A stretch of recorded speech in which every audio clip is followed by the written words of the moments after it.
We acknowledge the traditional owners of country throughout Australia and recognise their continuing connection to land, waters and culture. We pay our respects to their elders past, present and emerging. Welcome to This Song Is Yours, the podcast where we explore the art of songwriting, celebrate incredible artists, and dive deep into the stories behind their music. I'm your host, Simon Fink, and as always, thank you for joining us. Our guest today on the podcast is the genre-defying alt-pop artist and producer, Spilltab. The musical project of Claire Chicha is hard to pin down, but in the best possible way. Raised by a French-Algerian composer and a Korean classical pianist, Claire grew up immersed in diverse musical influences, and it shows. Her sound blends elements of jazz, indie, pop, funk, and classical into a playful and emotionally resonant sonic playground. Since launching Spilltab, she's collaborated with artists like Dapperton and Matilda Mann. She's toured with the likes of Sabrina Carpenter and Wallows, and steadily has carved out a space as one of the most exciting experimental voices in alt pop. Now later this week, she'll be releasing her debut full-length record, ANGIE. It's a wildly dynamic and colourful body of work that balances electronic and organic elements without ever tipping into absolute chaos. It is cohesive, it is confident, and is such a completely captivating record. In today's episode, we're chatting with Spilltab about the process behind ANGIE, from blending live instrumentation with electronic textures to how she approaches songwriting with both curiosity and restraint. We talk about navigating the line between eclectic soundscapes and too much noise, and we even touch on whether a return to Australia is on the cards anytime soon.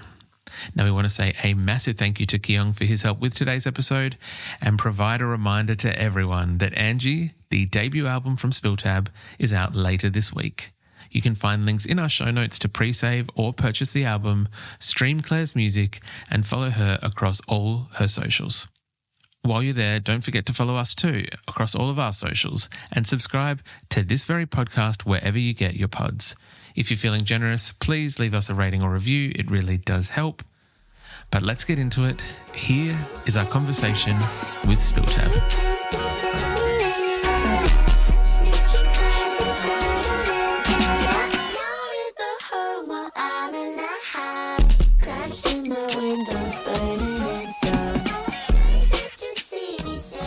Please welcome to This Song Is Yours, Claire Chicha from Spilltab. Claire, hello. How's it going? Hi, it's going good. It's going good. How are you? Doing very well, thank you. Thank you so much for coming to spend some time with us today on the podcast and having a chat about the brand new Spilltab album that is coming out later this week. It's super exciting. There's a debut record coming out called ANGIE. Firstly, congratulations on this record. How are you? Yeah, how are you feeling with people being able to listen to this stunning debut record of yours? Yeah, I mean it's super, super weird and like nerve-wracking as well as exciting. I have not put an album out yet, even though I've been making music and putting it out for almost 5 years, or actually more than 5 years. So yeah, it's like weird in the sense that I've never had this many songs in the vault before, like kind of just done, locked and loaded, and but just like not out in the world. But it's exciting. I feel like I'm really proud of it. So I'm just excited to share it with everybody else. 100% fair. I think it is something that you should be incredibly proud of. We've been very lucky enough to have a listen before it's coming out later on Friday, and it is a gorgeous record. Congratulations on this. It is something you should be very proud of course. I am very curious because, as you mentioned, it's been about 5 or 6 years since Spilltab has been, the project Spilltab has been putting out music and releasing music, and I imagine that with the debut that there's obviously a lot of press and promotion that comes with that. I'm curious to kick things off. I thought to maybe make it a little bit easier to talk about how many times so far have you heard that it is the highly anticipated, or is the kind of the people focusing on the fact that it is obviously the debut. I mean, I think that's probably just like I've maybe glazed over it, or it's gone over my head just because I think I myself am putting that kind of have been putting that kind of pressure on myself for no reason, you know, for like a while. And yeah, I mean, I feel it, you know, all by myself in a vacuum. It just feels really, you know, scary, because I'm so much more used to, you know, making a song, putting it out, making a single, putting it out. The EPs have like, you know, a little bit of that conceptualness to it, but in large part it's just been like a grouping of songs that have come out more or less as singles over the course of time. So yeah, I feel like I myself am like sort of like, this is crazy, and like and yeah, it just feels like it's a long time coming. So I'm just happy that it's close to being here. I can totally appreciate that. I think that it's you've done an incredible job with this. I know I'm being very complimentary towards it, but it is a fantastic record. We'll just keep I'm eating it up. This record, I'm curious, with something like the project that is Spill Tab, as you mentioned, you can kind of put songs out when you're able to. It's not something that is, and obviously being lucky in the time and day that we live in, that you don't have to wait for EPs and albums, that you can kind of drop tracks here and there for a project. But with this, it obviously is the big collection of songs. I'm curious whether there was any indication of when you knew it was going to be the album. Like, was there a certain track or was there a certain song that you were working on that was kind of like, oh, pardon my language, like, shit, this is the beginning of that big next project? Right. Yeah.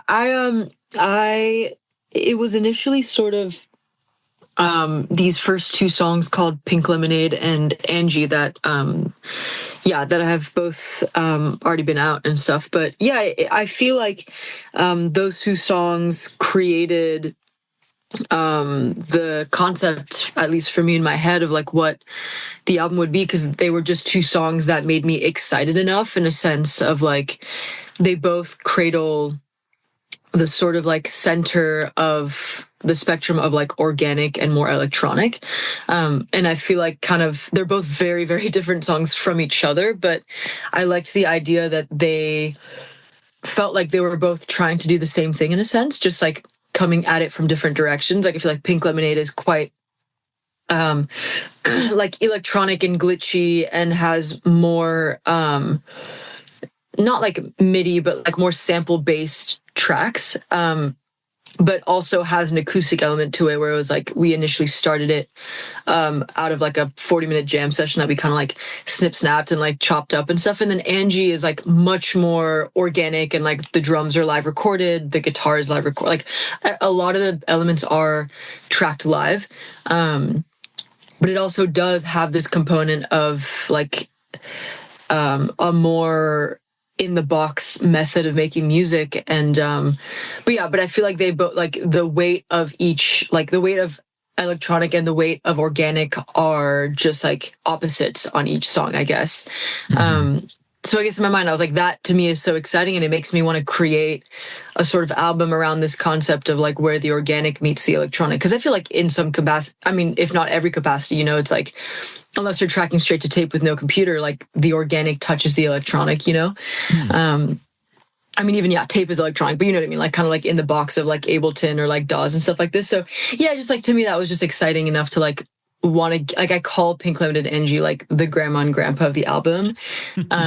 And that was like, to me, I was like, damn, like, let me give these grandparents like a family. Like, let me make some nephews and some aunts and like kind of populate this album with little bits and pieces of like what that spectrum, like where these songs can fall on that spectrum of like organic to electronic.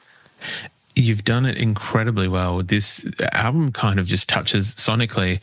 Like, I know you just mentioned kind of different instruments and kind of almost like some genres there as well. And it does, like, there's elements of electronic music, there's elements of jazz, there's elements of grunge, there's elements of like acoustic indie pop in some.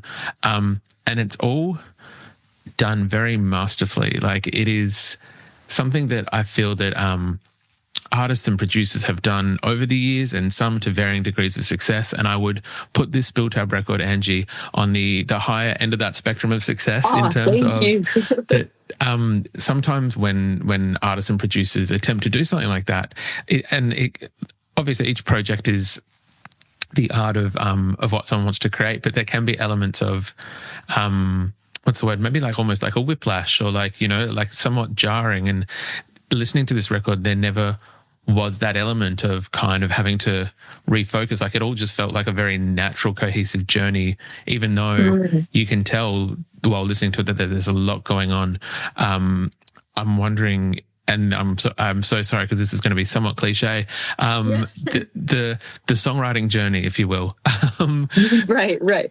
How do you balance having something that is so eclectic and so colourful without it kind of then veering off the cliff into that kind of just like wall or like too mishmash of sound, if that makes sense? I mean, to be honest, it's very kind that you don't think that it's that, because like for a really long time I was just like, damn, like this shit all really sounds very different from each other. And I think my like active strategy throughout the process of making this album was that I be sort of at like the control board for all things vocal. So like tracking my own vocals, comping, tuning, processing my own vocals. Like, cause that to me, it's like, if there's, you know, cause there's like 15 plus people working across this entire album. It's like a lot of people. It's a lot of hands that have touched the music. And I think for me, my biggest fear was that it was just going to sound like really discombobulated, which I knew in part, like we would attack that element in mixing, but also I feel like the goal was that if I have, you know, if I'm like the main person handling all the vocals across the album, like that in itself, like that sort of the choices that I make consistently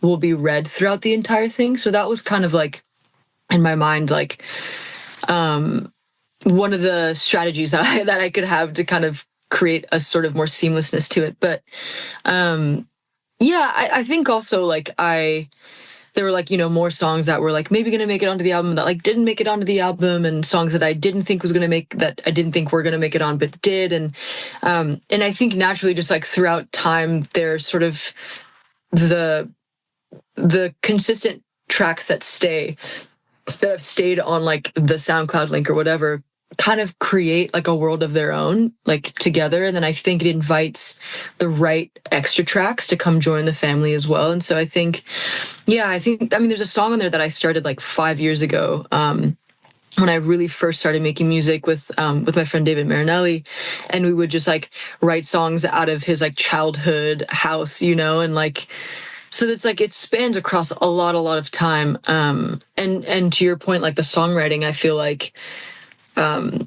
I went through like 2 breakups probably across the span. Like I found new love, and like, you know, so there's like so much has happened in my life across the span of this album. But I do find it a joy to kind of notice that like I process grief kind of similarly, even though it's like a different chapter in my life or etc. So, I think the component holding it together was I was just trying to inject as much of like my honesty into it, because it's like if it's the same person kind of holding the glue together, then like hopefully like it comes across as cohesive, you know?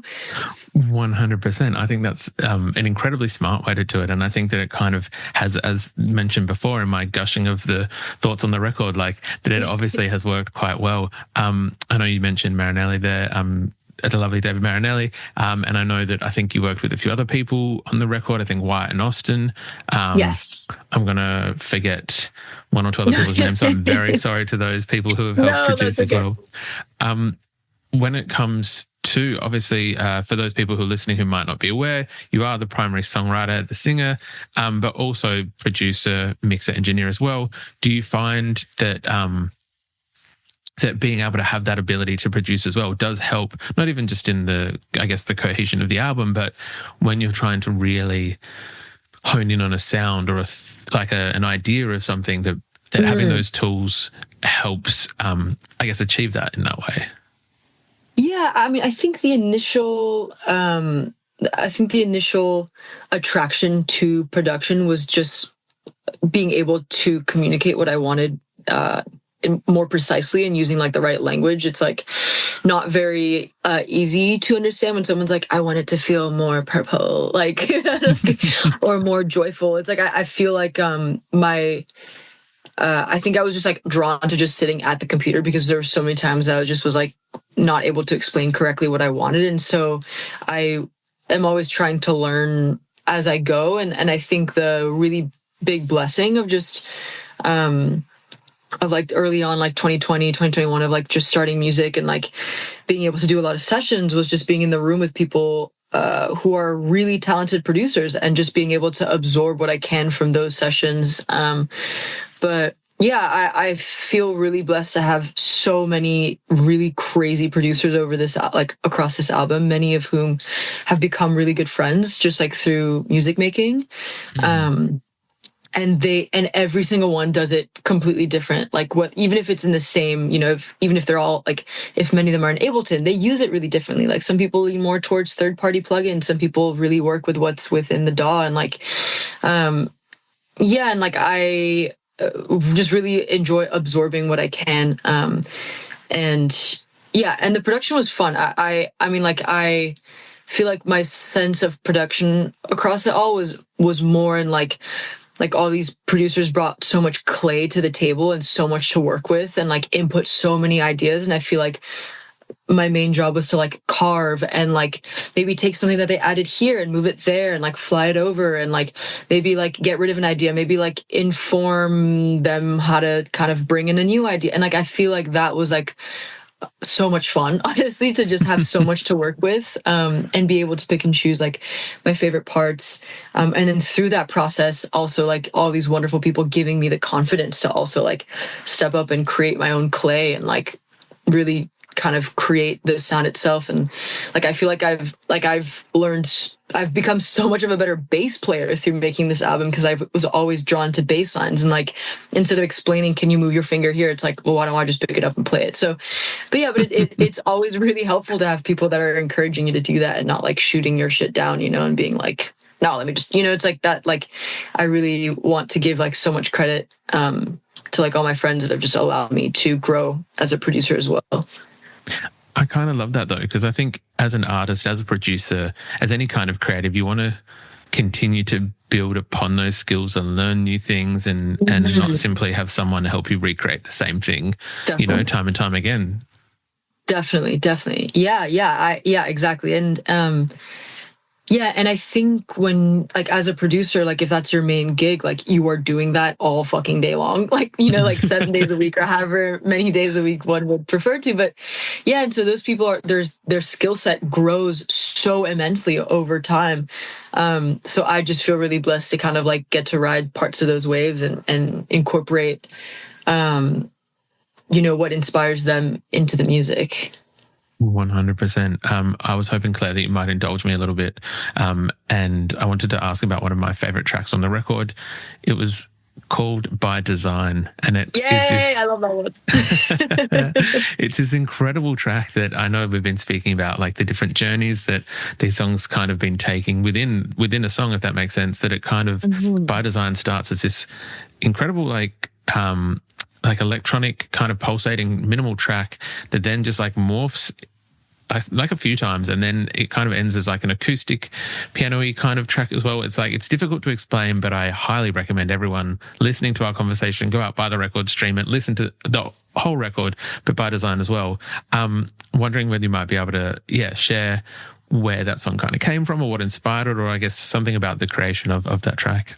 Yeah, I like that song was really exciting to make because I don't think I can find, I'm sure there's probably something because there's 1 trillion gazillion billion songs in the world, but like, I don't think I could I don't think I could reference a song to be like, oh, it's exactly like this song, or it's similar in structure to this song, or it's like, but it initially came from just being inspired by this track called Blessing by Alex G. I think it's either Blessings or Blessing. But it's just this like really weird track that Alex G put out where he's like whispering all the verses and then the drops are just this like insanely aggressive synth just going like really loud and really aggressive. And I think that's the whole song. Like, it's just like really crazy. But I love this concept of making, like, I am such a fan of sound design, and I'm such a fan of like the textural quality to music. And so I love when people highlight that by just making a chorus like a fucking synth, like that to me is so badass. And like, so I think just like really inspired by that was kind of where it came from. And then, and I've never really had the chance to play with like really hard auto tuning on my vocal. And so this kind of moment, this song kind of felt like the perfect place to have fun with that and just like auto tune the shit out of the vocal and make it feel really electronic, and brutalist, because it kind of goes hand in hand with like the way that the synths move in that track. It's very aggressive.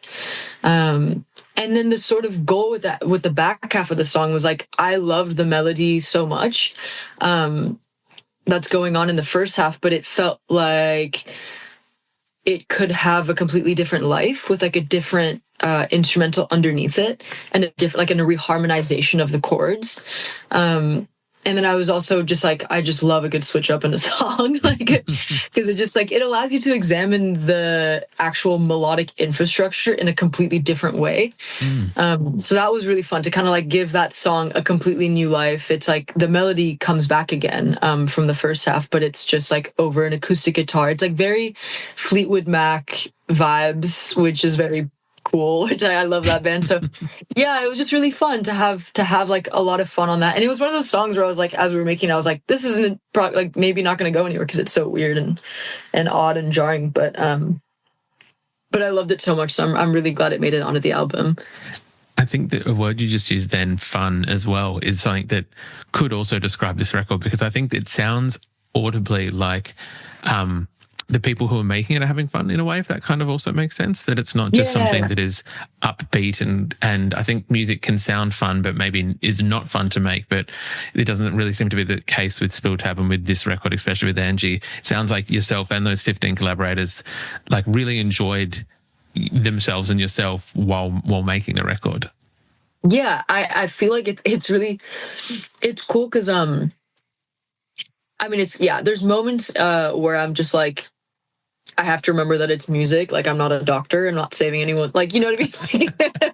Because I feel like with any job, there's days where you're like, I'm going to fucking like, I don't know, I'm going to like off myself or whatever. But it's just like, there's just like days where you really are just not feeling it. And there's like, eras of time where I'm just like, what am I doing? Am I even doing anything of importance? Like, and there's just days where I have to remember that I'm just so lucky to be able to like call this. I mean, this is like my dream from when I was a kid, is to be able to make music and have it be like what I do for a living. Like what a blessing, and like how lucky am I? And and there's like sessions like that where you're just having so much fun and you're like, oh my God, like I can't believe I get to do this. This is what I do for a living. And but to be really transparent, most days are like not like that. Like a lot of sessions, I feel like I'm pulling my hair out. I'm like, what am I going to write about? Is it going to be good? Is anyone going to understand like or resonate? Do I even like what I'm making? And so like Pink Lemonade, I wrote during a time where I was just like not stoked on my life and what I was making. And, which is really crazy to look back and be like, that's one of my favorite songs that I've ever put out now. Which is, I don't know if there's a lesson to be learned there, but maybe it's just like, even if you may feel like you're not doing anything that feels right, like it could just be exactly what you're what you're needing to do. It's exactly where you need to be or whatever, not to be too corny, but like. I used songwriting journey before, so we're all good with the cliches. There's no judgment here from myself. We're all good. Sounds good. I think that's totally fair, though. I think that any good artist needs that kind of balance of, we're really digging into the cliches here, that balance of kind of like the anxiety or the uncertainty to then be able to get to the good stuff in a way. I'm conscious of time, Claire. I do want to ask, I know that there are some Spill Tab dates across Europe and the UK in May and June, I believe.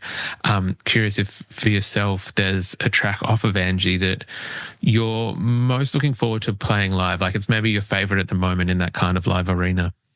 Yeah, I've done a couple of like promo and like opening dates recently, and I feel like it was sort of like an interesting time kind of adapting the songs to live, and I'm still figuring out like how to do things in a way that makes more sense live. But yeah, I have yet to tackle Pink Lemonade live because that one is just like such a crazy song to try and reenact in like a live space. But that one I'm really excited for because I feel like once I get that right, like once the band and I figure out what to do with that one, it's gonna feel really, really good live.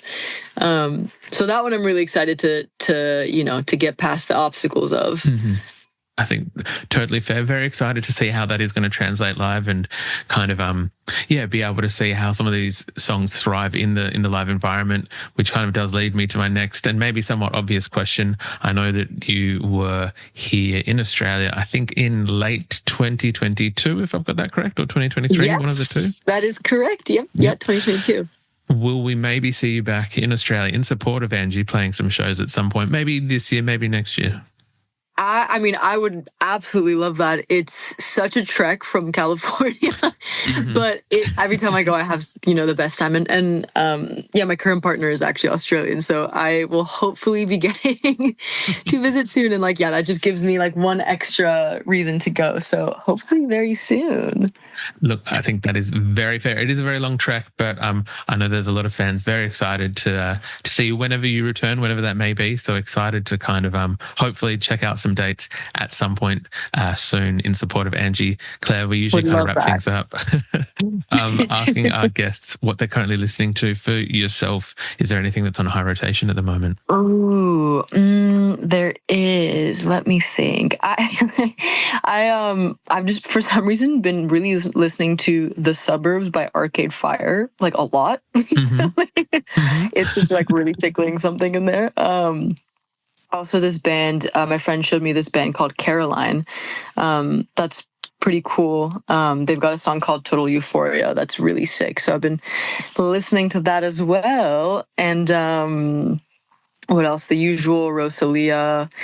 There's this band, The Crying Nudes, that I feel like everyone should check out. They've got a great song called Angel Heart. So yeah, that's been on my rotation. Cool. What kind of music, The Crying Hearts?